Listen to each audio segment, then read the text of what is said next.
लेकिन अल्मा उसे ये सब करने से मना कर देती है और वहाँ जाने के लिए कहती है। लेकिन डारियो अल्मा से कहता है मैं तुम्हें अपने साथ घर छोड़ना चाहता हूँ, तो अल्मा भी मान जाती है। इसके बाद डारियो घर पहुंचते ही अल्मा की रेल बनाने लगता है। अल्मा भी अपने आप कंट्रोल नहीं कर पाती है, वो दोनों एक दूसरे की सवारी करने लगते हैं। खत्म होने के बाद एल्मा डारियो को वहां जाने के लिए कहती है। जाने से पहले डारियो एल्मा से उसका नंबर मांगता है ताकि वो फिर से एल्मा की गुफा में धमाके कर सके, लेकिन एल्मा उसे अपना नंबर देने से मना कर देती है और कहती है हमने बस मजे किए हैं, इसलिए अब मैं तुम्हें दोबारा नहीं मिलूंगी। ये सुनकर डारियो भी वहां से चला जाता है। वही अगली सुबह जब ब्रेंडा अपने घर आती है तो उसे पता चलता है एल्मा ने उस लड़के के साथ मजे कर लिए हैं। वही अब एल्मा का जाने का समय हो जाता है, इसलिए वो ब्रेंडा को बाय बोलकर निकल जाती है। अल्मा जब अपने घर जा रही होती है तभी उसे डारियो के साथ बिताए हुए पल याद आने लगते हैं, क्योंकि डारियो ने उसे पूरी तरह से खुश कर दिया था। वहीं दूसरी तरफ रोनी अपने भाई मार्टिन के साथ बैठा होता है। रोनी मार्टिन से कहता है अल्मा को पता नहीं चलना चाहिए मैं वीकेंड कहाँ था,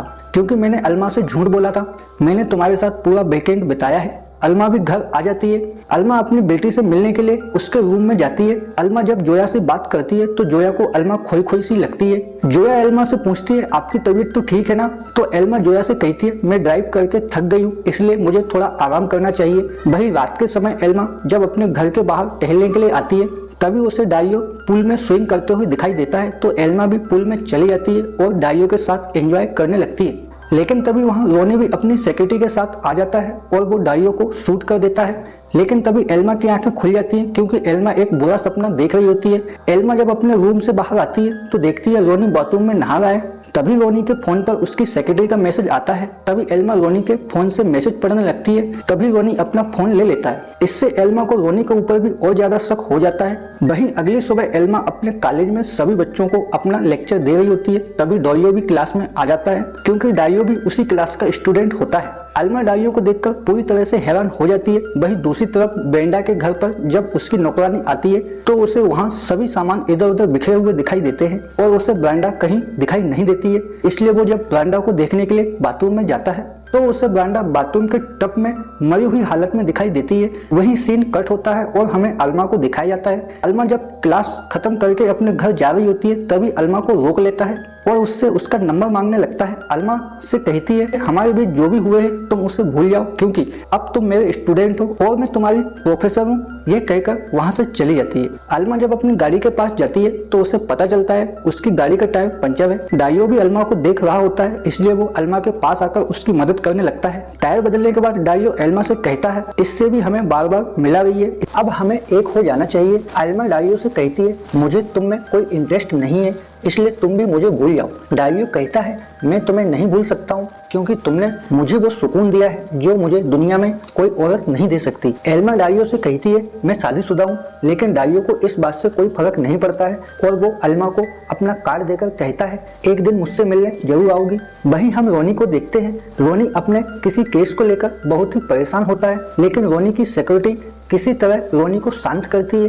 दूसरी तरफ हम जोया को देखते हैं जो अपने चाचा मान के साथ एक डेड बॉडी के ऊपर रिसर्च कर रही होती है कि उसकी मौत कैसे हुई है। जोया अच्छे से रिसर्च नहीं कर पाती है, इसलिए मार्टिन बॉडी को फील करते हुए रिसर्च करने के लिए कहता है। इसके बाद जोया घर आने के बाद जब एल्मा के साथ खाना खा रही होती है तो वो एल्मा से उसकी डेड बॉडी के बारे में बात करने लगती है जिसकी उसने रिसर्च की थी। एल्मा जोया को ये सब बातें करने से मना करती है और उसे कहती है तुम खाना खाते समय ऐसी बातें मत किया करो। एल्मा जोया को इसके बारे में पूछती है, लेकिन जोया एल्मा को इस बारे में कुछ नहीं बताती है और वहां से उठकर चली जाती है। वहीं एल्मा जब बाथरूम में नहा रही होती है तो उसे डारियो के साथ बिताए पल की याद आने लगती है। इससे हमें पता चलता है कि एल्मा को भी डारियो के साथ कहीं न कहीं मजा आया था। इसके बाद एल्मा अपनी एक बेस्ट फ्रेंड माया से मिलती है, उसे डारियो के बारे में बताती है। एल्मा उससे कहती है मैंने डारियो के साथ जो किया है वो मेरी जरूरत है और मुझे इसमें बहुत खुशी मिली है। एल्मा माया से कहती है मेरा पति रोनी भी अपनी सेक्रेटरी के साथ मजे करता है, लेकिन उसने आज तक मुझे कुछ नहीं बताया है। लेकिन मैं अपने पति को सब सच बता दूंगी। माया एल्मा से कहती है तुम्हें जिसमें खुशी मिले तुम वही करो, तुम्हें किसी से डरने की जरूरत नहीं है। वहीं अब एल्मा अपने पति रोनी को सब सच बताने के लिए उसके ऑफिस में जाती है। एल्मा देखती है रोनी अपनी सेक्रेटरी को डायमंड का नेकलेस पहना रहा होता है। इससे एल्मा को यकीन हो जाता है रोनी का सच में एल्मा के साथ अनफेयर चल रहा है। रोनी एल्मा को समझाने की कोशिश करता है लेकिन एल्मा गुस्सा होकर वहां से चली जाती है। वहीं हम मार्टिन को देखते हैं जो एक औरत के साथ मजे कर रहा होता है। तभी मार्टिन को पुलिस ऑफिसर का कॉल आता है और मार्टिन को पता चला है बार्डर का मर्डर हो गया है।